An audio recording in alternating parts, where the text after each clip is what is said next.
let's talk about this week's Parsha, Parshat Vaera. So Israel is now in Egypt working very hard. You remember that they are slaves, and the king of Egypt, Pharaoh, makes them work very hard. You probably know that pretty soon they will be free. Hashem will redeem them from slavery. But before that, Hashem will bring 10 punishments to the Egyptians. They called makot, 10 makot or plagues to the Egyptians, okay, as their punishment. So first, Hashem sends Moshe to Bnei Israel to tell them they will be free soon. So Moshe goes to Bnei Israel. They are working, but he announces, you will be free. Hashem is with you. But they were working very hard, and they were afraid of Pharaoh's supervisors. They didn't want to stop their work even for a minute to listen to Moshe. So they didn't even hear him. They didn't hear this message. So then Moshe and his brother Aaron are going to Pharaoh, to his palace. At this time, Moshe is 80 years old and Aaron is 83. Remember, Aaron was his older brother. So they go to Pharaoh, and what do they say? They say that Hashem sent us to tell you that you need to let Bnei Israel go. We want to go to the desert to bring karbanot, to bring offerings to our God, Hashem. Who is Hashem? Says Pharaoh again. Well, Hashem told Moshe, if Pharaoh will ask for a sign like who sent you, you should perform this miracle for him. So you throw your stick and it will become snake. So Aaron threw his stick on the floor and it became snake. And then he cut the snake by the tail and it became the stick again. Big deal, said Pharaoh. My magicians can do the same thing. And he called his magicians. They came and they actually did the same thing. But the magicians just did a trick. It wasn't a miracle. So when magicians did this trick, after that, Aaron's stick gobbled up magician sticks. That was really amazing. Pharaoh didn't expect that, but still, he didn't listen to Moshe and Aaron, and he did not let Bnei Israel go. So Hashem told Moshe to warn Pharaoh about the coming punishment. The first one, probably remember, the first one was supposed to be blood, dam. Yeah, the first one. So he warned Pharaoh that it's not gonna be good. You better let Jews go. But he didn't listen to him. So the first punishment was blood, when all the water in Egypt turned into blood. The Nile River turned into blood. Egyptians couldn't drink, they couldn't wash. That was a torture. But it didn't touch Jews.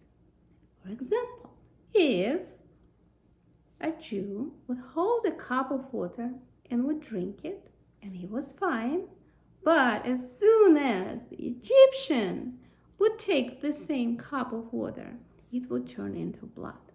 So this was the first punishment. The second punishment was Tzfardeya. Remember what Tzfardeya is? Frogs. There were frogs all over Egypt. Big, small. They would jump into Egyptians' houses.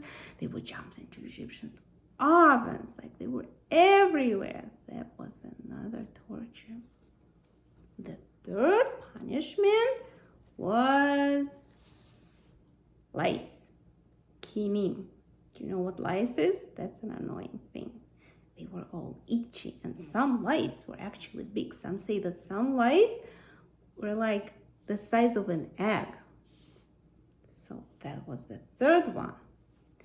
Okay, the fourth one was Arov, wild animals. Wild animals from all over the world, like bears, even polar bears, and elephants, and the birds from the forest from all over the world were marching into Egypt. And when they were coming through Goshen, remember Goshen is the area where Bnei Israel lived, the Goshen. They didn't touch anyone. They didn't touch any Jews while they were walking the streets in Goshen. But when they got into the area where the Egyptians were, these wild animals, that was a disaster. They would come even to Egyptians' houses. They couldn't hide anywhere, like from bears, from wolves, and from the birds. That was a very scary thing. The fifth punishment was cattle plague. Cattle plague was the dever. That was when all the animals in fields died, like donkeys, horses. So again, only for Egyptians, the animals in the fields died. Okay, and then the next one was Shin, boils. Boils, they got sick. Everyone, all Egyptians, including Pharaoh, they got boils all over their body. It was very painful. And the next one was Barad. Barad means hail. That was a horrible hailstorm in Egypt. And the hail was big and was very unusual. It was like a miracle because the hail, the stones, there was ice, and inside of ice there was fire. Usually ice would, like if there is ice and fire can't go together, right? But it was a miracle, and there was fire inside of ice, and they would heat the Egyptians, and they would die from this hailstorm. So after each punishment, after each plague, when it started, and the Egyptians were really suffering now. But Pharaoh would say, okay.